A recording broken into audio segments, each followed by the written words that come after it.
किसी गुरु सिख के सामने बोला जाए ना,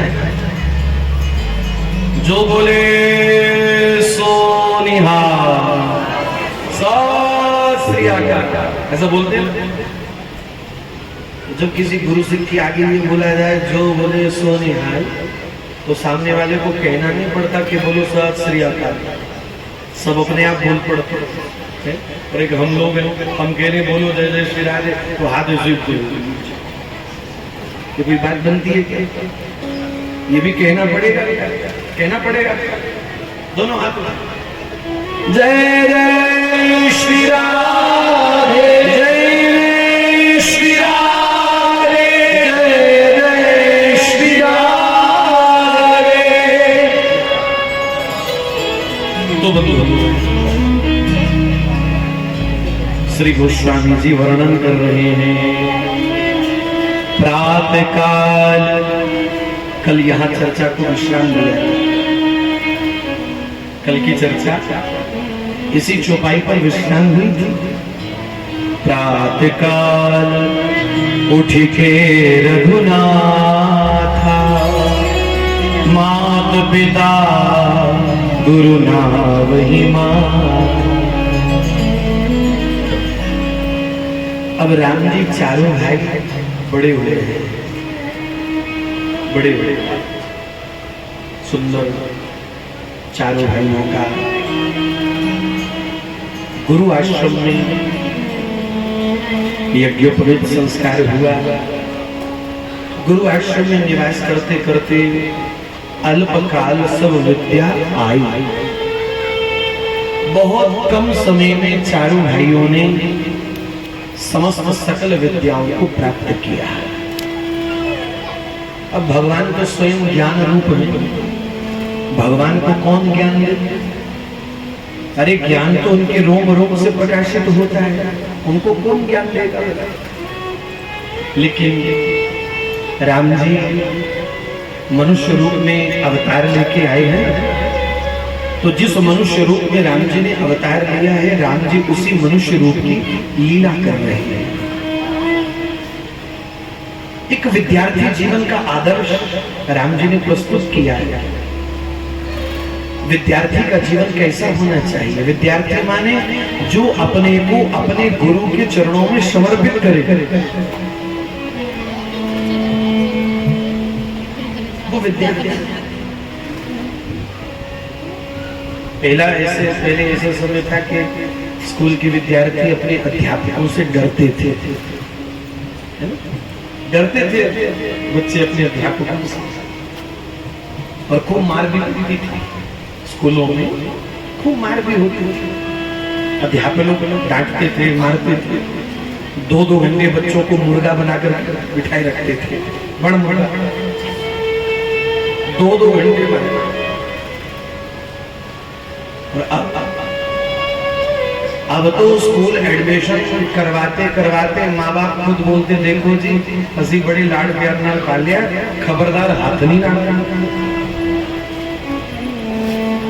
अब विद्यार्थी निर्भय है, क्योंकि हमारे माँ बाप ने बोल रखा है। और ये बड़े बड़े प्राइवेट स्कूल वालों को तो जरूरत रहती ही है, अगर बच्चे हट गए तो फिर हमारा ये रोजगार कहाँ से चलेगा? तो फिर स्कूल के अध्यापक भी ये सोचते, भैया हम बच्चों को मारेंगे नहीं, बच्चों को डांटा फटकारा तो बच्चे स्कूल से चले जाएंगे, हमारा कारोबार बंद हो जाएगा। और यदि किसी कारण से स्कूल के अध्यापक ने बच्चे को थोड़ा सा डांट फटकार दिया ना, तो बच्चा कहता है, मास्टर जी स्कूल के बाहर मिलो जरा। मास्टर तो आप स्कूल के अंदर हो, बाहर तो तुसी देश राज ही हो ना, स्कूल के बाहर मिलो जरा सा। जिस विद्यार्थी ने अपने गुरु की मार नहीं खाई होगी, वो विद्यार्थी अपने जीवन में कभी आगे नहीं बढ़ सकता। संभव नहीं। घर में एक विद्यार्थी था, बिल्कुल नालायक निठल्ला। गुरुजी दिन भर उसको पढ़ाते कि किसी तरीके से ये रट्टा तो मार ले, लिखने के योग्य तो हो जाए। दिन भर उसको पढ़ाते, पर उसके खोपड़ी में कुछ आता ही नहीं, स्कूल में फेल होता नहीं, हर टेस्ट में फेल होता नहीं। गुरु जी दिन भर उसको पढ़ाते लेकिन उसके दिमाग में कुछ आता ही नहीं। एक दिन गुरु जी को बड़ा गुस्सा आया। तो गर्मियों के दिन, एकादशी थी, गर्मियों के दिन, और उनका नियम होता था कि वो वही दिन में केवल एक ही बार शाम के समय में थोड़ा सा फलाहार लेते थे। अच्छा, एक तो एकादशी, ऊपर से गर्मियों का मौसम, प्रचंड गर्मी, तो वैसे गुरु जी का दिमाग खराब हो रहा था, भूख भी लगी नहीं, लेकिन नियम तो नियम का, नियम नहीं तोड़ना। उसको पढ़ाने के लिए बुलाया, 2 बार 3 बार 6 बार 10 बार उसको पढ़ा दिया। वो छोटी सी बात उसकी खोपड़ी में आए नहीं। गुरु जी बड़े परेशान हो रहे थे पहले से, एक तो एकादशी, ऊपर से गर्मी। गुरु जी ने अपने पैरों से अपनी खड़ाऊ उठाई, तो जोर लगे उसकी पीठ पे मार, जोर लगे मारने, 1 2 3 4। अब हम लोगों की हिम्मत नहीं कि हम उनको रोकें, हम रोकेंगे तो 2 4 हमको भी पड़ जाएंगे। 2 4 6 10 मारते गए, धड़ धड़ धड़ धड़, बेचारा बड़ा रोया। दीक्षा गुरु नहीं, जिनके आश्रम में हम लोग रहते थे अध्ययन करने, बोले जाओ थोड़ा इसको दूध गर्म करके थोड़ी हल्दी मिला के इसको लेके आ। मैं लेके गया, मैंने नहीं पीना, मैंने कहा गुरु जी ने भेजा है। ये क्या मतलब हुआ? पहले जी भर के मार लिया और अब कहते हल्दी वाला दूध पिला दो। मैंने नहीं पीना। मैं क्या पीला, चुपचाप लेकर खड़ा हूँ, फिर तैयारी पी ले, ये तो 2 4 और पड़ जाएगा। लेकिन हमने चमत्कार देखा महाराज, वो गुरु जी की खड़ाऊ पढ़ने की देर थी, उसके बाद वो आदमी कभी जिंदगी में फेल नहीं हुआ।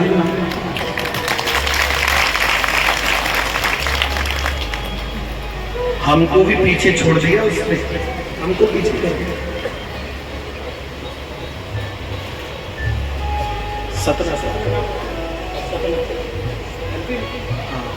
सतना एक जगह है मध्य प्रदेश में, वो वहां का विद्यार्थी था, सतना।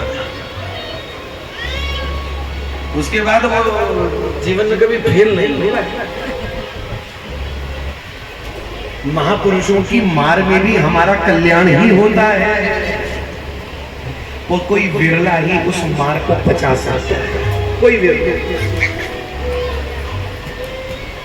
आजकल माँ बाप अपने बच्चों को थोड़ी सी डांट दिखा दे तो बच्चा माँ बाप को आंख दिखाता है। थोड़ी हिम्मत की तो मैंने कुछ बोल रही थी, माँ बाप की वो डांट नहीं सहन कर पाता तो बाहर गुरुओं की मार कैसे। दूसरे नगर में घुसपैठी किसी अन्य नगर में प्रवेश कर रहे हो तो बात ठीक नहीं। विश्वामित्र जी ने अपने मन में विचार किया कि ये सब राक्षसों का आतंक तो बढ़ता ही जा रहा है, ये सब आतंकवादियों की घुसपैठ तो बढ़ती जा रही है, इसको रोका जाए। तो कैसे रोके, क्या किया जाए? चिंता व्यापी हरि बिनु मरहि न निशिचर पापी। इस समस्या का एक ही समाधान है, क्या? दुश्मन का संहार नहीं हो सकता। इस समस्या का एक ही समाधान है, राम राम।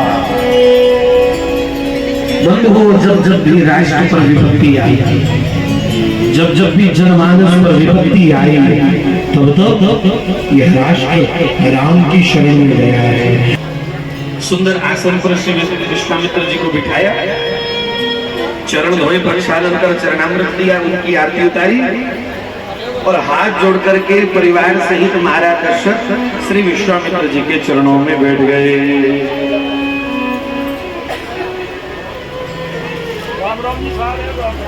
तो क्या माता ये भजन गाते हैं? आप लोग गाते हैं, मैंने कल परसों सुना, गा रहे थे। वो पीछे माता रोटी बना रही थी ना, रोटी बना के रहना थी, माता एक भजन गा रही थी। आए नहीं आए संत परोणे। मैंने सुना माता आए नहीं आए कर संत परोणे। बोलो आए नहीं आए कर संत, आए नहीं आए कर संत परोणे। आगे क्या मुझे नहीं आता है, एक बार की सुना दो थोड़ा। बोलो बोलो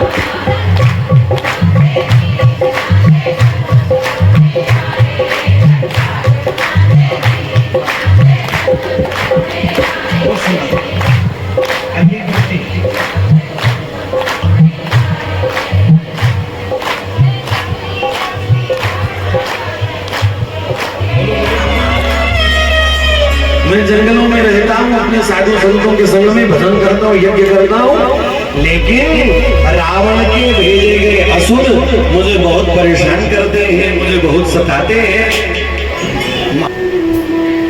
आगे उसी मार्ग में बढ़ते बढ़ते राम जी ने देखा कि एक बड़ा दिव्य आश्रम, बहुत दिव्य आश्रम।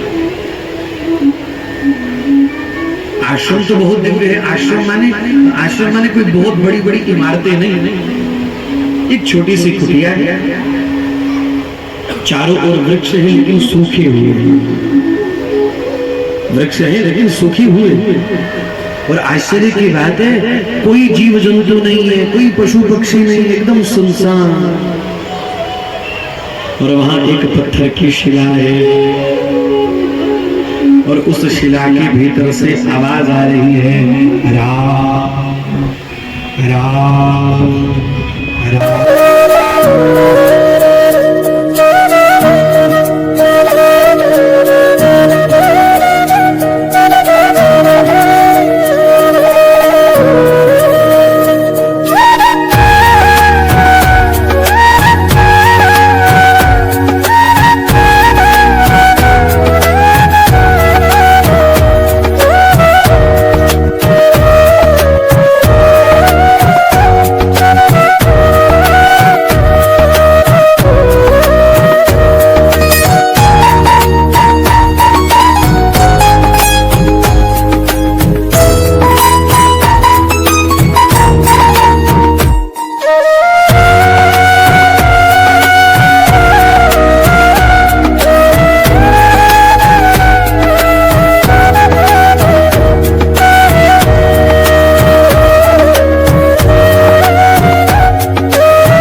आगे कोई ना रहे, सब पीछे चले जाओ अच्छे से, सब बच्चे पीछे चले जाओ। बरात वापस चलो, चाय बड़ी पियो, बरात चाय बड़ी पियो, चलो बरात रुका नहीं, चाय बड़ी पिया जाओ, बारात वाले चाय पहले पियो जाके जाओ। केवल बारात में जाओ, बाकी बैठे रहो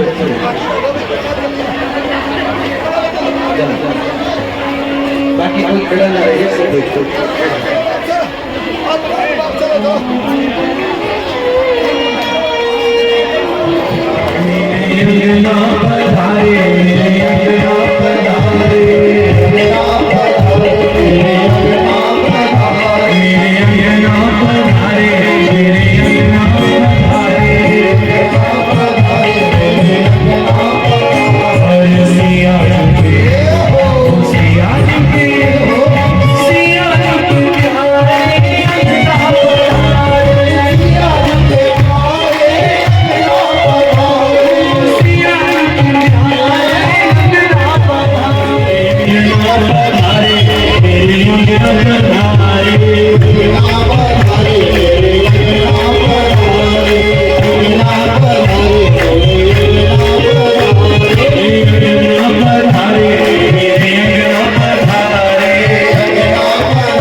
जोड़ी बराबर की है,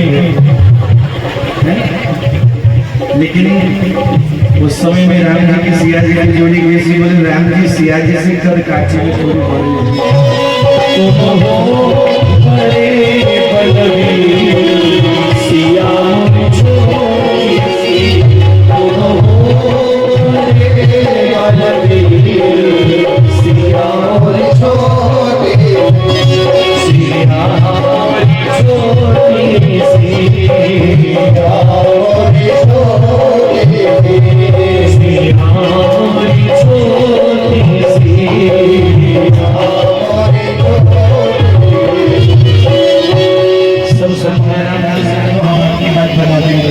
लक्ष्मण जी बोले ये बड़े फायदे का सौदा है, ये तो बड़े फायदे का सौदा है। उसी समय लक्ष्मण जी धनाम राम जी के चरणों में गिर गए। राम जी सोचे इसको क्या हो गया, अभी तो चंगा बोला खड़ा था, चक्कर आगे क्या हो गया, लगता है बड़े जोर से बोला था, दिमाग घूम गया इसका, गिर गया। जैसे ही राम जी लक्ष्मण जी को उठाने के लिए झुके, सोई लक्ष्मण जी जी ने भाभी को इशारा कर दिया, भाभी सोई। उसी समय सिया जी ने राम जी के गले में सुंदर माला पहनाई। बधाई हो, बधाई हो। सिया जी ने श्री राम जी के गले में सुंदर माला पहनाई। राम जी के गले में पहन गई।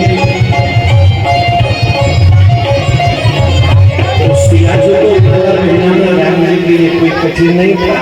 विद्वान ब्राह्मणों ने उसी समय वेद मंत्रों का उच्चारण प्रारंभ किया तो राम जय श्री सिया जी के गले में सुंदर माला पहनाई। हरि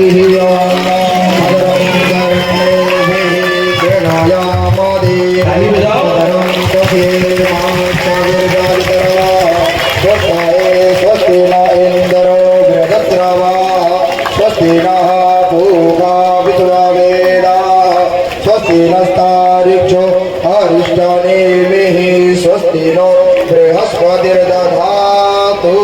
बधाई हो, बधाई हो, बधाई हो, बधाई हो, बधाई हो। तब उसी समय अयोध्या में संदेशा भेजा गया। संदेश पाकर सभी शत्रुघ्न को लेकर के पूरी बारात लेकर के महाराज दशरथ वहां से चल पड़े जनकपुर की ओर। इधर परशुराम जी का भयंकर क्रोध हुआ। श्री राघव ने परशुराम जी के क्रोध को शांत किया, परशुराम जी के मुंह का भंग किया और परशुराम जी भी राम राम राम राम रखते रखते वहां से वापस चले गए। तो बारात श्री महाराज दशरथ दोनों राजकुमार भरत और शत्रुघ्न जी को लेकर के पहुंचे हैं श्री जनकपुर में।